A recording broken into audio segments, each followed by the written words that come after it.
자, 여러분 안녕하십니까? 자, 여러분 이번 시간에는요 챕터 4장 노동시장의 균형에서요 두 번째 시간으로서 162페이지에 나와 있는 여러 노동시장에서의 경쟁 균형 한번 살펴보도록 하겠습니다. 자, 이쪽으로 오실게요.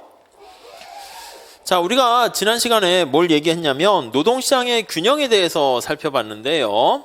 우선 시장이 하나 있는 노동시장을 본 거예요. 단일 노동시장 이렇게요. 자, 노동시장이 하나만 있을 때 노동의 수요와 공급 그걸 한번 살펴봤습니다. 자, 노동의 수요가 이렇게 우하향하고요. 고용이고 임금이라고 할게요. 근데 노동의 공급은 우상향하는 걸로 했는데 우리가 이제 노동의 공급은 늘렸다 줄였다 하기 어려우니까 이렇게 수직으로 해서 한번 보도록 할게요. 자, 그러면요. 여기 균형점이 이렇게 결정되고 균형 임금과 균형 고용이 이렇게 결정이 되는 겁니다. 자, 그러면 이 삼각형의 크기 있잖아요. 이 삼각형의 크기가 그렇죠. 노동을 수요하는 기업의 잉여다 이렇게 보시면 되겠어요. 기업의 잉여 이렇게 보시면 되겠고, 자, 노동의 공급 곡선이 수직이 되면 노동자가 최소한 받고자 하는 시간의 비용에 해당하는 게 거의 없는 거야. 그렇게 돼서 이게 전부 다 근로자의 잉여다 이렇게 생각하시면 되겠죠. 그래서 이게 근로자의 잉여입니다. 자, 그래서 근로자의 잉여와 기업의 잉여가 두 개 합쳐진 게 요거 두 개 같아질 때 요거 합이 가장 극대가 되는 게 바로 효율적이다 라고 보시면 될 것 같아요. 그래서 우리가 효율성의 정의를 이렇게 내렸습니다. 효율적인 배분 이렇게 내렸죠. 자, 잘 보시고요. 자, 이번 시간에는 뭐를 얘기할 거냐면 여기 나와 있는 노동시장이 하나만 있는 게 아니라 여러 개 있는 경우를 살펴봅니다. 그래서 제목을 볼게요. 4-2 해가지고 여러 노동시장에서의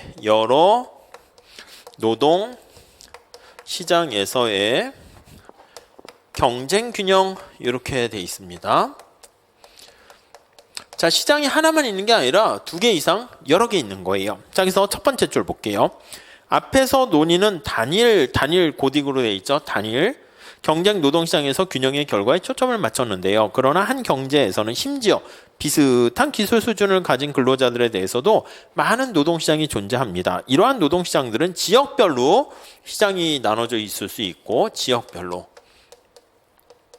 그렇죠? 그래서 거기 보시면 북동 지역에 있는 노동시장 혹은 캘리포니아주의 노동시장 될 수도 있고 산업별로도 노동시장이 이루어질 수가 있습니다. 산업별이라는 것은 자동차 산업에 종사하는 그리고 절강 산업에 종사하는 그렇게 둘로 나눌 수 있어요. 우리가 이제 여러 개 있겠지만 두 개만 있다라고 얘기할 겁니다. 아시겠죠?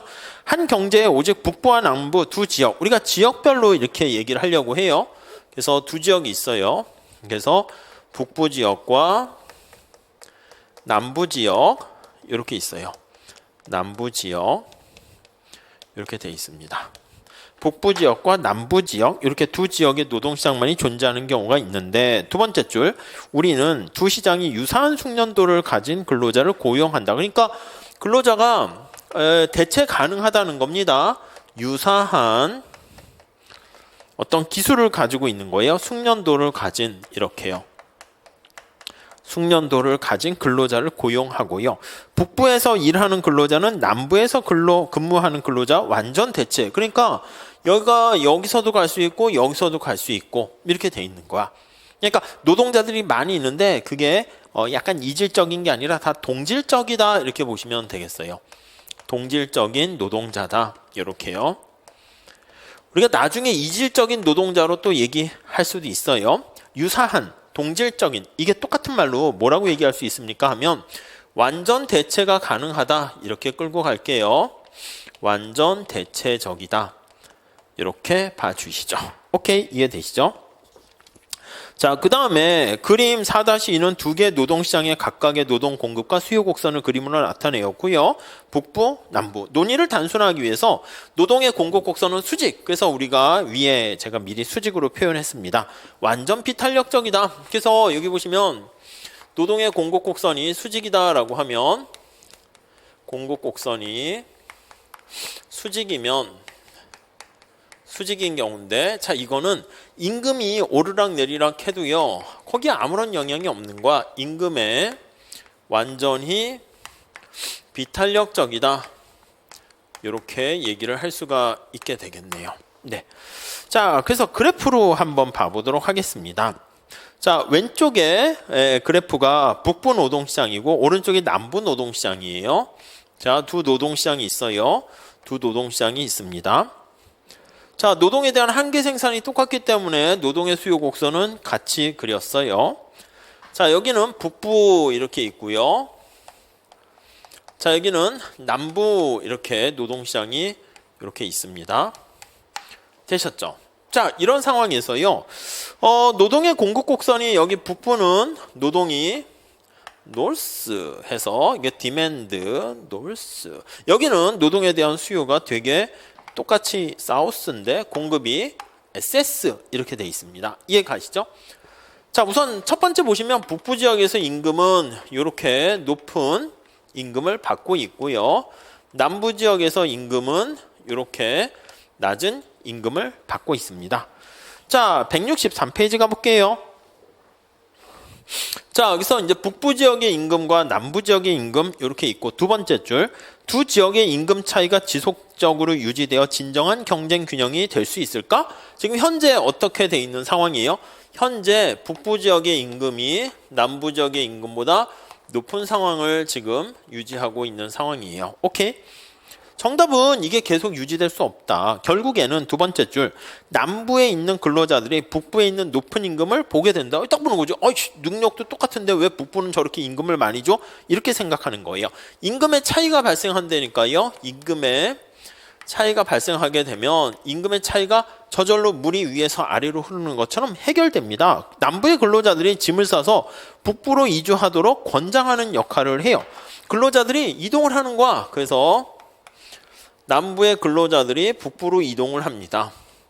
그럼 남부의 노동의 공급 곡선은 이렇게 줄어들고요. 그래서 SS의 프라임, 우리 학원이죠. 자, 그 다음에 이쪽으로 가니까 북부 지역의 노동의 공급 곡선은 이렇게 프라임 이렇게 됩니다. 자, 그래서 임금이, 새로운 임금이 여기서 결정되는데, 이게 W 스타 이렇게 해가지고 점점점점점 해서 이거 맞아야 되는데 이렇게 됩니다.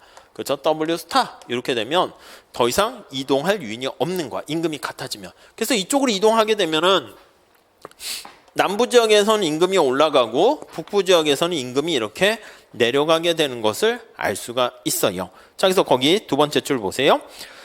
자, 세 번째 줄, 이들은 그곳에서 더 높은 임금을 받을 수 있고 더 높은 효용 수준에 도달할 수 있기 때문에 이동을 해요. 이동했을 때 뭔가 이득이 있는 거죠.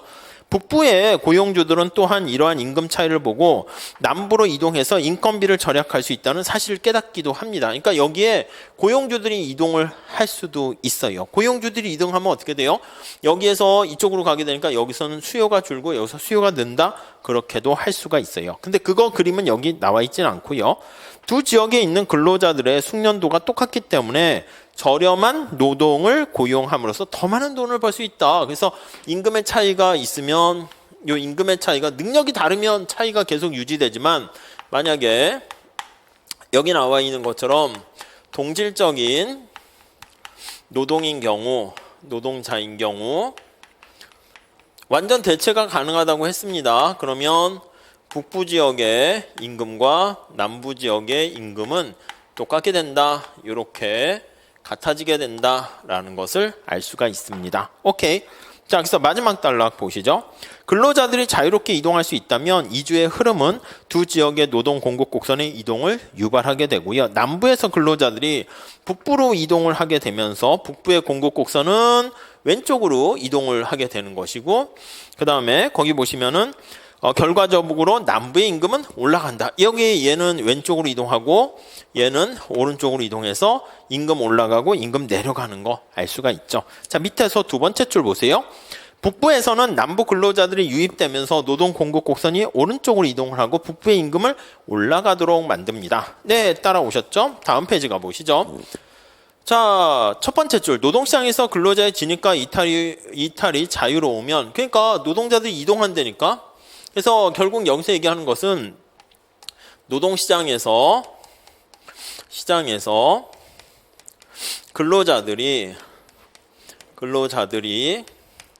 거기 보시면 진입과 또 이탈이 자유롭게 되면 그렇게 되면 국가 경제는 결국에는 단일한 임금으로 규정된다. 이게요, 단일한 임금으로 수렴하게 되네요. 그래서 임금이 수렴되는 상황이 발생한다라는 거 알 수가 있어요. 임금 수렴이라는 게 여기에서 중요한 포인트가 되겠습니다. 자, 다음 줄 보세요. 두 지역 노동시장에서 임금은 또한 기업이 자유롭게 노동시장에 진입하고 노동시장을 떠날 수 있게 되면 결국 같아지게 됩니다. 그러니까 일물일가의 법칙, 그거랑 똑같아지는 거예요.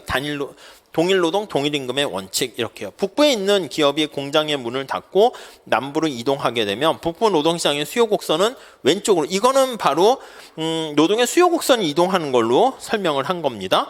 북부의 임금은 하락하고 남부의 노동시장의 수요 곡선은 오른쪽으로 이동해가지고 남부의 임금은 상승하게 됩니다. 지역 간의 임금 격차가 사라지고 나면, 그러니까 근로자들이 진입 탈퇴할 수도 있고요. 이거 기업이 이동할 수도 있어요. 이동이 가능합니다. 가능도 동일한 결과에 직면하게 돼요. 동일한 결과에 직면하게 된다. 한번 살짝 미니 그림으로 한번 봐보도록 하겠습니다. 자, 여기서 이게 이제 기업으로 할게요. 기업으로 합니다. 여기 보시면 북부 지역은 이렇게 돼 있어. 북부 지역은 이렇게 있고 여기 노동의 수요가 있는데 남부 지역은 이렇게 있습니다. 뭐 따로 식은 쓰지 않을게요.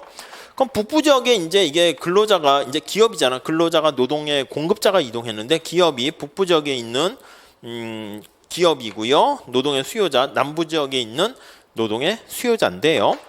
기업 입장에서 봐. 아이 뭐야, 똑같은 노동자인데 이건 뭐야, 저기는 임금이 저렇게 높이 줘야 되고 안 되겠다, 장사 안 돼. 기업들이 삼성 같은 데가 우리나라 인건비가 높아지게 되면 인도나 동남아로 공장을 이전하는 거 생각하시면 돼. 그러면 기업이 이쪽으로 이동한다니까, 일로 이동한다니까요. 기업이 이동을 하는 거야, 이렇게.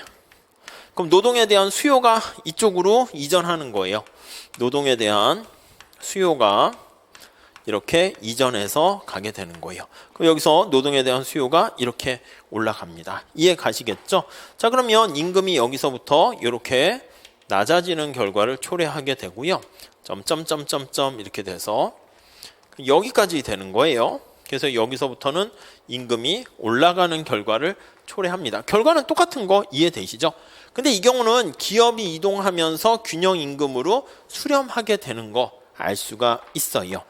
자, 그래서요, 다시 세 번째 줄 보시면 반면에 남부 노동시장의 수요 곡선은 오른쪽으로 이동을 해서 남부의 임금은 상승하게 되고요. 지역 간의 임금 차이가 사라지면 기업이 시장을 이동할 요인이 끝나는 거야. 그래서 더 이상 기업이 이동할 요인이 없게 되면 임금이 똑같아지면 멈추게 되고요. 자, 그러므로 거기요.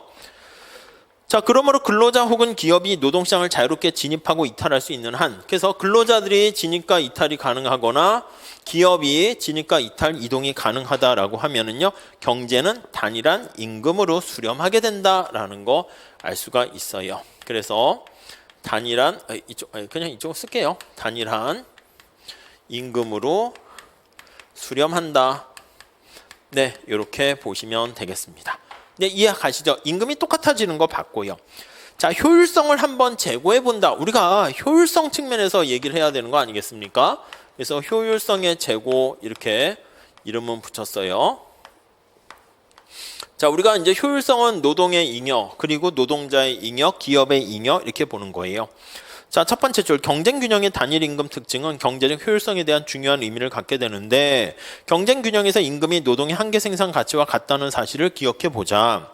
그렇죠? 우리가 W 임금이라는 게 명모 임금이라고 하면 VMP 노동의 한계 생산 가치랑 같아집니다. 고용주와 근로자가 더 나은 기회를 제공하는 지역으로 이동하면서 지역 간의 임금 차이를 제거한다. 그러니까 단일한 임금으로 가서 임금의 차이가 제거되고요. 동일한 수준의 기술을 보유한 근로자는 모든 시장에서 동일한 한계 생산의 가치를 갖게 된다. 우리가 전제 조건이 여기 얘기했죠. 동질적인 노동자이다. 그러면 동일한 임금을 갖게 된다. 이렇게 됩니다. 자, 두 번째 단락. 여러 시장에 걸쳐 노동의 한계 생산 가치가 같아지도록 근로자들을 기업이 배분하는 것은 또한 노동이라는 자원의 효율적인 배분을 끌어들이는 선별 과정, 그거 괜찮은 말이에요. 그래서 근로자들을 다 서로 이렇게 채용할 때 선별한다라는 표현을 쓰고 있어요. 왜 그런지 살펴보기 위해서 경제를 관장하고 있는 자유로운 독재자, 그러니까 독재자가 야 이렇게 해 시키는 건데 북한의 김정은이나 이런 독재자가 아니라 자유로운 독재자입니다. 근로자들을 여러 지역에 배분하는 힘을 가지고 있습니다. 자, 근로자들을 배분하는 결정을 할 때 자유로운 독재자들은 근로자들을 가장 생산적인 장소에 보낸다는 최우선의 목적을 가지고 있어요. 그래서 효율성을 제고한다라고 할 때 자유로운 독재자를 상정합니다. 못된 독재자가 아니라 상정해서 거기 나와 있는 것처럼 가장 근로자들을 이 사람이 어떤 선택을 하게 되냐면 근로자들을 최적 지역이라고 생각할 수 있어요. 가장 생산적인 장소, 가장 생산적인 장소로 보내는 거야. 이해 가시겠습니까? 예, 가시겠죠? 자, 애초에 이 독재자는 그림에서 그려진 것처럼 북부의 경쟁 임금이 남부의 경쟁 임금보다 높은 상황에 직면하고 있는데 이러한 임금 차이는요, 바로 얘기하는 거야. 노동의 한계 생산 가치가 남부보다 북부가 더 높다는 것을 의미하는 거야. 그러니까 애시당초 만약에 임금이 저기 나와 있는 것처럼 북부 지역이 한계 생산 가치가 높으면 임금이 높게 준다니까. 요거의 원리를 이용해 보면, 자, 이거 가지고 오면 만약에 북부 지역의 임금이 남부 지역의 임금보다 높아요. 왜 높지? 이렇게 되면 저도 축구를 하고 손흥민 선수도 축구를 하게 되면 손흥민이 저보다 연봉이 높아? 왜 높지? 왜 높긴요? 골을 많이 넣으니까. 그렇지? 그러면 VMP2가 북부 지역이 VMP2의 남부 지역과 비교해 볼 때 한계 생산 가치랑 임금이 이렇게 똑같이 이렇게 결정이 되거든요. 이해 가시죠? 그러니까 북부 지역의 생산성이 남부 지역의 생산성보다 더 높기 때문이다. 이렇게 보시면 되겠습니다. 자, 그래서 거기 보시면 독재자는 다음 단락 보세요. 남부에서 무작위로 한 명의 근로자를 선택해서 그는 과연 이 근로자에게 무엇을 해야 되는가? 남부 지역이 지금 임금이 싼 거야. 독재자는 이 근로자가 가장 생산적인 곳에 배치되기를 원하기 때문에 그를 북쪽으로 보내야 돼. 만약에 능력이 똑같다고 하면. 지금 여기서 뭐야? 능력이 다른 경우를 얘기하는 거잖아. 그래서 요거는 요런 케이스가 있는 거예요. 만약에 능력이 이질적인 경우, 이렇게 이질적인 경우에 그랬을 때는 이렇게 될 수 있는데 동질적인 경우다 그러면 남부에 있는 노동자를 북부에 보내는 게 훨씬 더 성과가 좋은 거라고요. 이해 가시죠? 근데 자꾸 남부에 있는 사람을 근데 여기서는 지금 뭐라고 했냐면 능력이 동질적인 경우를 얘기하는 거예요. 나중에 임금의 격차할 때도 많이 얘기할 건데, 자, 그럴 경우에 만약에 이런 상황이 발생하게 되면 이건 균형이 아니라고. 지금 노동자를 적재적소에 배치를 못하게 되는 것이기 때문에 수학 체감의 법칙에 따라 독재자가 더 많은 근로자를 북부로 보내게 되면 북부 근로자의 한계 생산 가치는 감소하고 남부 근로자의 한계 생산 가치는 올라가게 됩니다. 그래서 지금 상황이 VMP2의 북부가 있고 VMP2의 남부가 있는데 부등호가 이렇게 돼 있잖아요. 어떻게 됩니까? 라고 하면 여기 있는 사람 근로자들을 이쪽으로 이동을 시키는 거예요. 근로자를 이렇게 이동을 시키게 됩니다. 근로자를 이렇게 이동시키게 되면은 이렇게 이동시키게 되면 사람들이 많아지잖아. 그럼 여기서의 한계 생산 가치는 좀 떨어지고 여기서는 사람들이 줄어드니까 한계 생산 가치가 올라가요. 그럼 언제까지 이동을 계속하는가? 같아질 때까지 계속 이동이 이루어집니다. 이해 가시죠? 이루어짐. 네, 이렇게 보시면 될 것 같습니다. 자, 그래서 독재자는 한계 생산 가치가 노동시장 밖에서 시간 가치를 초과하는 사람들로만 경제활동 인구가 구성되고 모든 노동시장에서 한계 생산 가치가 동일해지는 순간 근로자들은 재배치하는 과정을 멈춰요. 같아지는 순간 스톱 하게 됩니다. 자, 노동시장에서 총 생산 가치를 계산해 보면 노동자들의 이주가 각각 자원 배분의 효율성에 어떤 영향을 미치는가 알 수가 있는데요. 이쪽으로 와 볼게요. 자, 우선 165페이지 한번 보세요. 노동의 총 생산 가치는 균형 고용 수준에 이를 때까지 수요 곡선 아래의 면적으로 주어집니다. 자, 이렇게 이동하게 되면 여기서 얼마만큼의 이득을 얻게 되냐면 이만큼의 이득이 증가하는 거 아시겠습니까? 요만큼의 이득이 증가해요. 이렇게. 자, 이만큼 핑크 색깔, 자꾸 색깔 칠하기가 그러네. 증가해요. 이게 이제 플러스 발생해요. 여기서는 이제 고용이 감소했잖아. 이만큼이 손해가 발생하는 겁니다. 얼마만큼의 잉여가 감소합니까? 이만큼이 감소하는 거예요. 이렇게 감소하는 거예요. 이게 마이너스. 이거를요, 우리가 한꺼번에 그림을 그려보게 되면, 우리 앞에 페이지 그림 다시 가볼게요. 그러면 거기 보시면 이 사각형의 면적이 정확하게 이걸 뒤집어서 여기다 착착 집어넣으면 요거랑 면적이 똑같아요. 거기 A, B 이렇게 있는데 거기 C 모양 있죠. 이렇게 C 모양. 여기 임금이 여기서 점점점점 해당하는 만큼 처음에 이렇게 있는 거예요. 요 면적하고 똑같게 되는 거야. 요 면적하고. 이렇게요. 네, 이렇게 되는 거 이해되십니까? 그래서 이게 이거랑 똑같기 때문에, 자, 그러면 이렇게 재분배를 한 다음에 그때 얻게 되는 전체적인 잉여의 증가분은 얼마나 됩니까 하면, 여기요 ABC가 있죠. ABC. 이 색깔을 뭐 다 애매하네. 무슨 색을 쓸까요? 이거요? 이걸 쓸까요?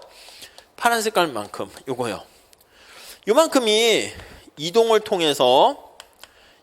통한 잉여가 증가한 크기다. 이렇게 보시면 될 것 같습니다. 네, 이해 가시겠습니까? 네, 그렇게 봐주시면 되겠어요. 자, 다음 다시 한번 봅시다.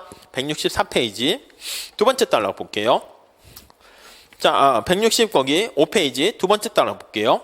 자, 여기서 ABC만큼이 거기 면적만큼이 더 크다는 걸 알 수가 있고요. 즉, 첫 번째 달락의 마지막 째줄, 근로자들이 이주한 결과 국가경제 총생산 가치가 증가했다. 얼만큼? 이 삼각형만큼 증가했다라는 것을 알 수가 있어요. 자, 그 다음 굵은 고딕체 있죠? 여기에서 우리가 분석한 결과 다음과 같은 놀라운 결과가 명백하게 드러났다. 뭘 또 놀라운지 모르겠는데 아무튼 이쪽에서 놀라운 결과를 한번 써봅시다. 자, 여기서 따라서 결론이 뭐야? 이렇게 했을 때 따라서 결론 보시면, 자, 보이지 않는 손을 통해서 더 좋은 기회를 찾기 위한 근로자와 기업의 이기적인 행동이, 근로자와 기업이 이타적인 게 아니에요. 이기적인 행동을 했어요. 사익을 추구했어요. 행동이 경제에 속해 있는 누구도 마음속에 갖고 있지 않은 목표인, 그렇죠. 얘네들이 이제 자기만 생각을 했는데, 보이지 않는 손의 작용을 통해서, 보이지 않는 손의 작용, 이게 이제 뭐냐면 가격의 기능이에요. 가격의 기능인데 여기서 그게 바로 임금이라고 생각하시면 되겠죠. 네, 요걸 통해 가지고요. 거기 보시면 자원의 효율적인 배분을 달성 가능하게 한다. 이렇게 했네요. 효율적인 배분의 기능을 달성하게 한다. 이렇게 봐주시면 될 것 같습니다. 이렇게요. 네, 이해되시겠죠? 자, 지역 간 임금 수준의 수렴 현상. 그래서 여기 보시면 임금이 달랐는데 같아지게 되는 거 우리가 얘기했잖아요. 이거를 수렴 현상이라고 해요. 그래서 제목을 볼게요. 지역 간 임금 수준이 수렴하는 현상, 요거에 대해서 정리를 해보려고 합니다. 자, 이렇게 돼 있습니다. 자, 두 지역 간의 능력은 똑같은데 임금이 달랐거든요. 근데 이동을 통해 가지고 임금이 같아집니다. 자, 노동시장 균형에 대한 분석이 예측하는 것처럼 지역 간 임금의 격차가 시간이 경과하면서 줄어드는지 수렴한다라는 컨버전스라는 표현을 쓰게 됩니다. 컨버전스. 수렴하는가 아닌가? 그거를 보려고 해요. 자, 다른 여러 나라에서도 관심을 보이는데 수많은 실증 연구가 실제로 수렴하는 현상이 보임을 알려준다. 자, 밑에 미국의 데이터 가지고 하고 있어요. 거기 보면 주별 임금의 수렴 현상과 관련한 미국의 데이터인데 1950년부터 90년까지 기간 동안 주별 제조업 임금의 연간 성장률과 50년 임금 수준을 서로 관련시켜 보였습니다. 자, 다음 페이지 그림이 있어요. 자, 그래프를 보면 수평축에 뭐가 있나 보세요. 임금 수준이야. 임금 수준. 임금 수준이 이쪽으로 갈수록 높은 수준이고요. 임금의 연간 성장률이에요. 임금에 대한 성장률이야. 위로 갈수록 성장률이 더 빠르게 증가하는 겁니다. 자, 점을 찍었더니 대략 우하향하는 관계가 보이는 거 대충 유추할 수 있으신가요? 이렇게. 자, 얘가 모양 자체가 이렇게 우하향하는 관계를 이렇게 보이고 있어요. 자, 이 관계는 뜻이 뭐야? 어떻게 해석하면 돼요? 여기가 임금 수준이 높죠. 그러니까 여기는 고임금 수준에서는 임금의 성장률은 어떻게 돼요? 낮아요. 임금에 대한 성장률은 낮고 이렇게 이해 가세요? 자, 여기요. 여기는 저임금 수준입니다. 여기는 저임금 수준에서 임금의 성장률은 임금에 대한 성장률은 높고 이렇게 되는 거 알 수가 있습니다. 이해 가시겠죠? 그래서 임금 수준이 낮은 데선 성장률이 빠르게 올라가고요. 임금이 높은 데선 성장률이 늦게 가는 거야. 그러니까 이걸 만약에 표현을 하게 되면 여기가 시간이에요. 시간. 이 컨버전스라고 하면 임금 수준이다라고 하면 고임금 수준이니까 지금 시점에서 1950년인가요? 여기가 고임금 수준이야. 여기가 고임금 수준이고 얘는 임금을 낮게 받는 저임금 받는 근로자예요. 자, 그러면 고임금 수준은 지금 임금의 성장률은 낮기 때문에 임금의 수준이 서서히 증가한단 말이죠. 이해 가시죠? 근데 여기 나와 있는 저임금 수준에 있는 사람은 임금의 성장률이 이렇게 빠르게 올라가서 점차 얘네 둘이 이렇게 같아지게 되는 거. 이걸 바로 우리는 수렴한다, 컨버전스로 이렇게 간다라는 것을 알 수가 있습니다. 네, 이해하시겠죠? 자, 그래서 이게 거기 보시면 다시 앞으로 가보면 두 번째 단락에 바로 그 얘기예요. 주별 임금 거기 관련해 가지고요. 매우 세 번째 줄 두 번째 단락에 1950년 매우 낮은 임금 수준을 보인 주들 가운데 빠른 속도로 임금이 성장해서 임금의 성장률과 초기의 임금 수준 사이에 강한 음의 상관관계가 있음을 알 수가 있게 되는 것이고요. 임금 차이의 절반 정도는 30년이 지나면서 사라지게, 그러니까 30년쯤 지나면 임금 차이의 절반 정도는 이렇게 사라지게 되는 것으로 추정될 수 있고요. 그러므로 실증적인 증거는 비록 여러 노동시장에서 임금이 같아질 때까지 수십 년이 걸릴지는 몰라도요. 시간이 흐르면서 실제로 수렴하는 현상이 발생하더라. 일본의 데이터를 가지고 한번 해봐도 비슷하게 되더라 이 뜻입니다. 이런 이슈에 대한 실증 연구가 많다는 거예요. 그래서 166페이지에도 나와 있고요. 167페이지에도 거기 나와 있습니다. 북미 자유무역 협정에서 나프타죠. 장기적인 효과를 고려해 봤을 때 북미 대륙과 국경을 넘나드는 뭐 사람을 재교회하고 뭐 이렇게 했을 때 보면 비슷해지는 것을 우리가 찾아볼 수 있겠다라고 보시면 되겠습니다. 자, 그 다음에 그 167페이지는 그래서 중국과의 또 교역 같은 거 얘기하고 멕시코 더 나가서 최근 중국과의 교역량이 많아지면서 세 번째, 네 번째 단락에 나와 있죠.